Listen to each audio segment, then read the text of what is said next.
नमस्कार दोस्तों, आप सभी का स्वागत है एग्जाम्पुल में। दोस्तों आज है 30 मई और 30 मई सेकेंड शिफ्ट का पेपर एमपी फॉरेस्ट गार्ड का सफलतापूर्वक संपन्न हो चुका है। तो आइए देखते हैं दोस्तों उसमें किस प्रकार से प्रश्न पूछे गए हैं।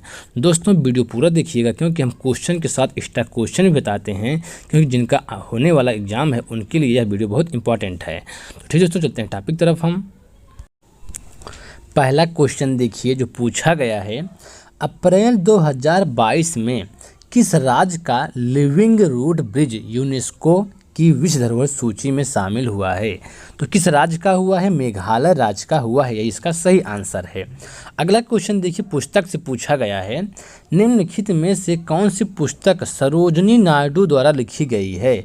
तो कौन सी पुस्तक है? द गोल्डन थ्रेशोल्ड, और एक दूसरी जो इनकी पुस्तक है द बर्ड, यहाँ आप है द बर्ड ऑफ टाइम। ये दो पुस्तक जो हैं सरोजनी नायडू द्वारा लिखी गई हैं। और देखिए जो अगला प्रश्न पूछा गया है, संविधान से पूछा गया है, भारतीय संविधान का सबसे बड़ा हिस्सा कहाँ से लिया गया है। तो भारतीय संविधान का सबसे बड़ा हिस्सा जो है भारत शासन अधिनियम 1935 से लिया गया है। प्रश्न, मच्छरदानी में कौन सा समास है। तो मच्छरदानी में कौन सा समास है? तत्पुरुष समास है, मच्छर रोकने के लिए दानी। अगला क्वेश्चन, नाइट्रेट युक्त जल पीने से कौन सा रोग होता है। तो नाइट्रेट युक्त जल पीने से ब्लू बेबी सिंड्रोम रोग होता है। और देखिए कुछ रोग हैं जल पीने में जो तत्व मिल जाते हैं। पारा युक्त जल, तो पारा युक्त जल पीने से कौन सा रोग होता है? पारा युक्त जल पीने से मीनामाटा रोग होता है। और सीसा युक्त जल पीने से कौन सा रोग होता है? तो सीसा युक्त जल पीने से एनीमिया रोग हो जाता है, एनीमिया रोग हो जाता है सीसा युक्त जल पीने से। कैडमियम की अधिकता से, मतलब यदि जल में कैडमियम की अधिकता है तो कौन सा रोग होगा। ऐसे प्रश्न आया है कि यदि जल में कैडमियम की अधिकता है तो कौन सा रोग होता है? इटाई रोग हो जाता है। और यदि जल में फ्लोराइड की अधिकता है, तो यदि जल में फ्लोराइड की अधिकता है, पीने वाले जल में फ्लोराइड की अधिकता है तो कौन सा रोग होता है? फ्लोरोसिस रोग होता है। और यदि पीने वाले जल में आर्सेनिक की अधिकता है तो कौन सा रोग होता है? ब्लैक फुट नामक रोग हो जाता है। दोस्तों इसको नोट कर लीजिए, जो एग्जाम में पूछा जा सकता है। अगला क्वेश्चन, अर्कजा किसका पर्यायवाची है। तो अर्कजा किसका पर्यायवाची है? यमुना का पर्यायवाची है। और देखिए शास्त्रीय नृत्य से एक प्रश्न आ रहा है, लोक नृत्य से एक प्रश्न, शास्त्रीय नृत्य या लोक नृत्य से एक प्रश्न पूछा जा रहा है। तो भारतीय शास्त्रीय नृत्य की सबसे प्राचीन शैली कौन सी है।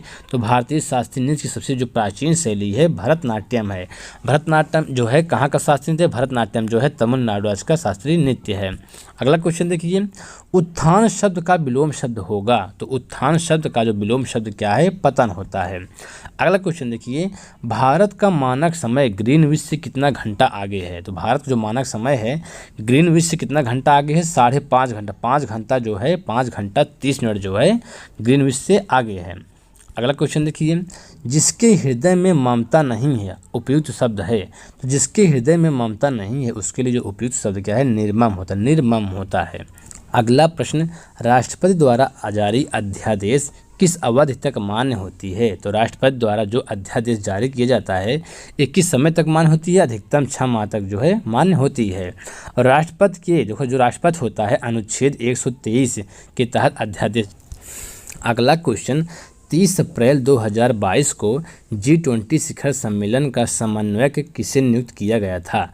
तो किसे नियुक्त किया गया था? इसका जो सही आंसर होगा हर्षवर्धन श्रृंगला। ठीक है, हर्षवर्धन श्रृंगला को जो है नियुक्त किया गया था। अगला क्वेश्चन देखिए जो अलंकार से है, अंबर पनघट में डुबो रही तारा घट उषा नागरी में कौन सा अलंकार है। तो में कौन सा अलंकार है? रूपक अलंकार है। अगला क्वेश्चन देखिए, रेबीज के टीके की खोज किसने की थी। तो रेबीज के टीके की खोज किसने की थी? लुई पास्चर ने की थी। देखिए दोस्तों खोज से एक प्रश्न पूछा जा रहा है और मंदिर से भी एक प्रश्न आ रहा है हर शिफ्ट में। लिंगराज मंदिर कहाँ स्थित है। तो लिंगराज जो मंदिर है भुवनेश्वर उड़ीसा में स्थित है। और देखिए दोस्तों जो अगला प्रश्न आया एग्जाम में, निर्वेद किस रस का स्थायी भाव है। निर्वेद किस रस का स्थायी भाव है? शांत रस का स्थायी भाव क्या है? निर्वेद है। अगला क्वेश्चन देखिए, डायनासोर राष्ट्रीय उद्यान कहाँ स्थित है। डायनासोर जो राष्ट्रीय उद्यान है मध्य प्रदेश के धार जिला में स्थित है। और इसकी स्थापना कब हुई थी? इसकी स्थापना 2010 ईस्वी में हुई थी। अगला क्वेश्चन देखिए, किस गैस को दमा-घोटू गैस के नाम से जानते हैं? किस गैस को? Carbon monoxide. Carbon monoxide CO, carbon monoxide gas को दमा-घोटू गैस के नाम से जानते हैं। और देखिए एक होता है क्रैकिंग गैस। क्रैकिंग गैस किसे कहते हैं? सल्फर डाइऑक्साइड को, SO2। SO2 को क्रैकिंग गैस कहते हैं और CO क्या कहते हैं? दमा-घोटू गैस कहते हैं। अगला क्वेश्चन देखिए, गदर पार्टी के संस्थापक कौन थे? तो गदर पार्टी के संस्थापक लाला हरदयाल थे। और जो गदर पार्टी की स्थापना हुई थी, कब हुई थी? 1913 में गदर पार्टी की स्थापना हुई थी। अगला क्वेश्चन देखिए, मानव शरीर में सबसे प्रचुर मात्रा में कौन सा तत्व पाया जाता है? तो मानव शरीर में सबसे प्रचुर मात्रा में कौन सा तत्व पाया जाता है? ऑक्सीजन तत्व पाया जाता है।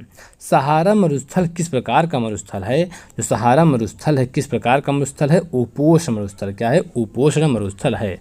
और देखिए जो अगला प्रश्न है, सामान्य ताप पर द्रव अवस्था में पाया जाने वाला धातु है। तो सामान्य ताप पर जो द्रव अवस्था में पाया जाने वाला धातु है कौन सा है? पारा है। तो सामान्य ताप पर जो है जो धातु द्रव अवस्था में पाया जाता है कौन सा है? पारा है। और सामान्य ताप पर जो द्रव अवस्था में पाया जाने वाला अधातु कौन सा है? अधातु क्या है? ब्रोमीन है। तो सामान्य ताप पर जो द्रव अवस्था में पाया जाता है अधातु ब्रोमीन है और धातु क्या है? पारा है। अगला क्वेश्चन देखिए दोस्तों, मध्य प्रदेश में कपास हेतु काली मिट्टी कहाँ पाई जाती है? तो मध्य प्रदेश में जो कपास हेतु काली मिट्टी कहाँ पाई जाती है? मालवा में पाई जाती है। प्रकाश वर्ष किसकी इकाई है? तो प्रकाश वर्ष जो है खगोलीय दूरी की इकाई है। प्रकाश वर्ष जो है खगोलीय दूरी की इकाई है। तो ठीक दोस्तों, इतना हमारा वीडियो कंप्लीट हुआ। यदि आप हमारे चैनल पर पहली बार आए हैं तो आप हमारे चैनल सब्सक्राइब कर दीजिए, लाइक कर दीजिए, बेल आइकन को प्रेस कर दीजिए, क्योंकि हम आपके लिए इस तरह क्वेश्चन लाते रहेंगे। तो ठीक दोस्तों, इस वीडियो में इतना ही।